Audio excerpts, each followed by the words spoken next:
संत लोग भाव कहते हैं कि हुआ क्या, एक बुढ़ी किसी नगर में रहती थी जहां पे भगवान कृष्ण और सुदामा जी सांदीपनी मुनि के आश्रम में पढ़ाई करते थे। उस बुढ़ी की कुटिया में एक पोटली में चने लटके हुए थे। एक दिन चोरों को लगा कि इस बुढ़ी के पास बहुत सारा धन है और ये इस पोटली में धन को रखती है संभाल के।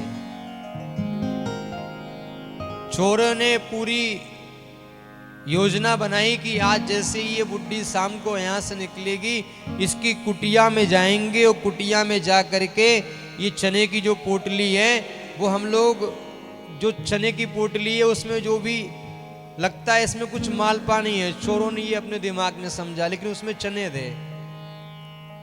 चोरों ने पूरी योजना बनाई और योजना बना करके पहुंच गए कहां, उस बुढ़िया की कुटिया में। और वो पोटली उठाई और जैसे ही पोटली उठाई बुढ़िया सामने से आई, वो बोली चोर चोर चोर, और वो चोर आगे आगे दौड़ने लगे। दौड़ते दौड़ते वो सांदीपनी मुनि की कुटिया के पास पहुंचे। वहां पहुंच के जैसे ही उन्होंने वो पोटली खोली, उसमें निकले चने। उन चोरों ने वो चने वहीं छोड़ दिए। गुरु माता जब प्रातः काल उठ के उन्होंने देखा तो वो चने उनको रखे मिले। उन्होंने सोचा ये चने किसी शिष्य ने रख दिए होंगे, किसी ब्रह्मचारी ने रख दिए होंगे। उन्होंने वो चने उठाए कुटिया में रख लिए। जब भगवान कृष्ण और सुदामा वन को जाने लगे तो उन्होंने वही चने उठा करके कृष्ण और सुदामा को दे दिए।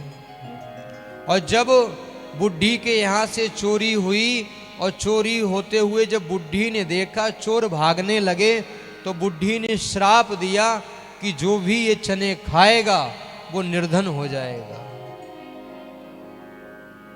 तो जब सुदामा जी महाराज ने ये चने ग्रहण किए तो कहते हैं कि सुदामा जी महाराज निर्धन हो गए।